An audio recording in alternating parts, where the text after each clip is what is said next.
Now, my topic is understanding the city through art. Why try to understand the city through art? My answer is, living in a city is ultimately a subjective experience. We need works of art to illuminate for us the creative work of urban living. Its continual creation and recreation of illusion, artifice, hopes, dreams, and nightmares.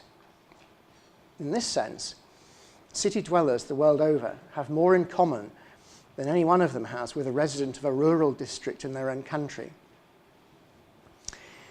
I should add that the works of art I'm briefly going to share with you fall into three categories. First of all, paintings by the old masters. Second of all, caricatures and cartoons, a specifically urban art form. And third, designs for buildings that were never built, but nevertheless reveal a particular vision for the built-up environment and the people in it.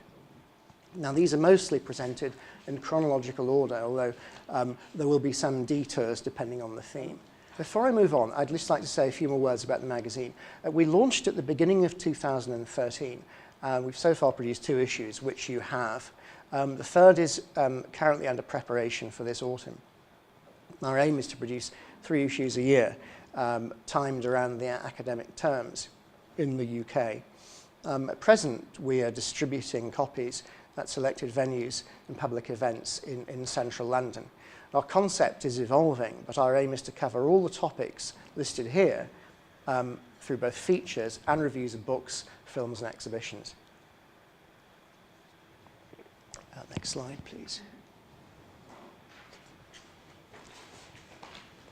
Now, these are the themes which echo through the artworks I'm showing you.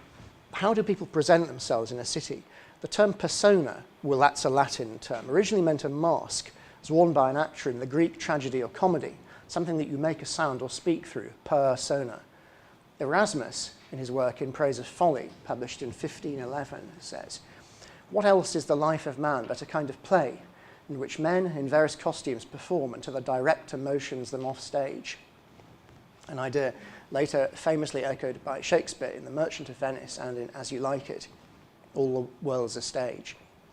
The city is a mighty stage for tragicomedy in which we all play many different parts before strangers that we come in close proximity to and rub elbows with every day. The observer of city life encounters moral extremes, dissimulation, and reinvention of identity and personality. As an individual, one may be betrayed by artifice.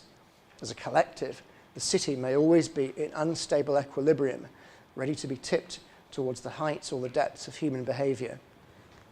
Architectural visions of the city have tried to comprehend and control this instability. Next slide, please. Now this, my earliest picture by Lorenzetti is from the, it's a fresco in the town hall in Siena. It's part of a series. This is a depiction of an idealized version of Siena.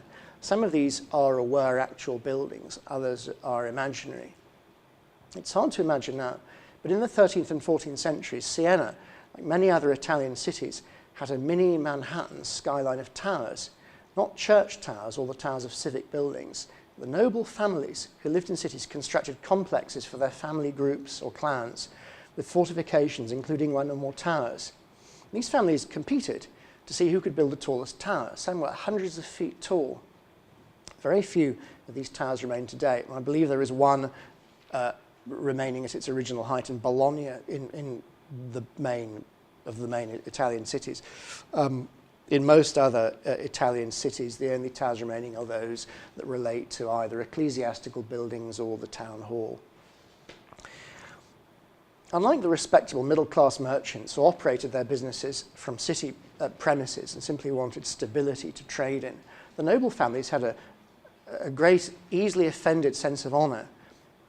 They carried on armed inter-family feuds to the detriment of civic peace. The situation only ended when the merchants took political control of the cities, and gradually these towers were taken down. Next slide, please. Now, speaking of respectable middle-class merchants, this very impressive portrait depicts Francesco Sassetti the general manager of the Medici's banking office in Geneva with his son Teodoro. The old town is on the right as we look at it, and the bit that was developed in the 19th century is on the left with the railway station and the hotels. CityCity had considerable authority delegated to him by Lorenzo Medici, Lorenzo the Magnificent, who was far more interested in the politics of Florence than in the minutiae of banking.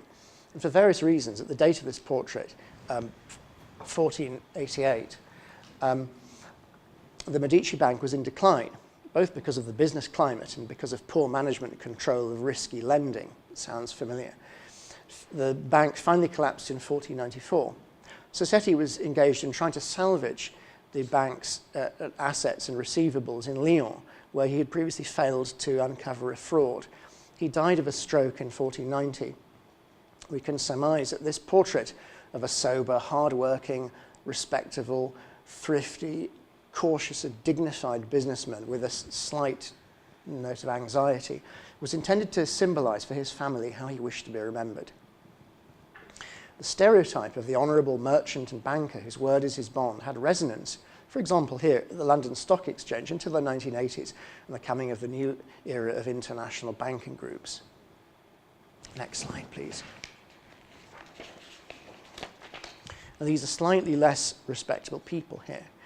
In this dramatically rendered document of street life, Caravaggio shows a naive, well-dressed young man on the left being cheated cards by an older man and a younger accomplice in a scene full of colour and contrast in which the tiniest details are shown. For example, the hole in the older man's gloves. This very attractive subject was also addressed by other painters, including Caravaggio himself later. The city is a place, it was understood, in which strangers will represent themselves as your friend, in which you have to make split-second judgments based on rules of thumb about whether people are trustworthy or not. And often the lessons you learn are harsh and involve a threat of violence. Note the young man, apart from the cards he has concealed in his back pocket, he also has a dagger. Next slide, please. It says also about putting on a show. This is scene 2 from the 8 parts of Hogarth's Rake's Progress. The series we would call it now a series of storyboards.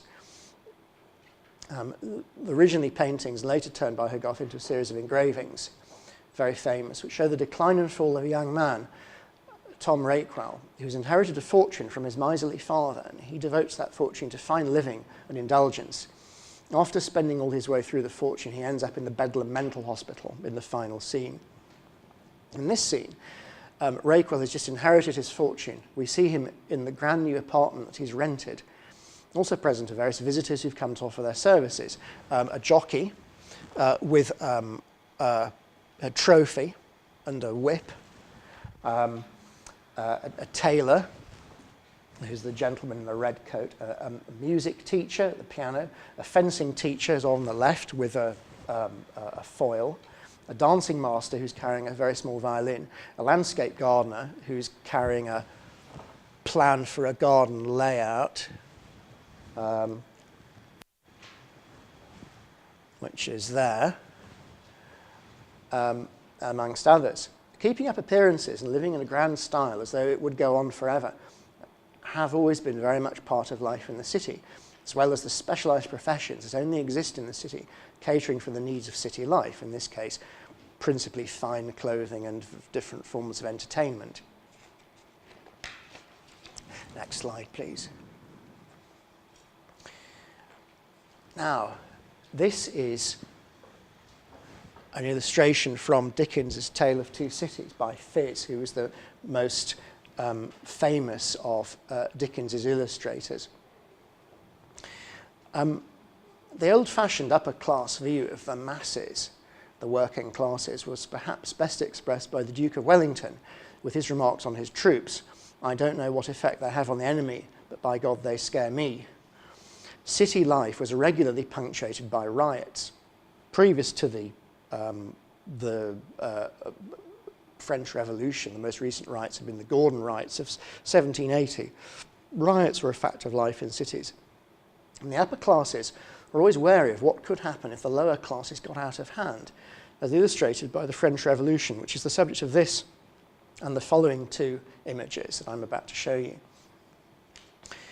In contrast with that fear of the power of the masses, the high-minded Victorian approach, more progressive and democratic, was expressed by, for example, John Stuart Mill in the 19th century. Let us educate our masters, in reference to education reform, in which the Prussian education system was looked to as a model in very much in this country.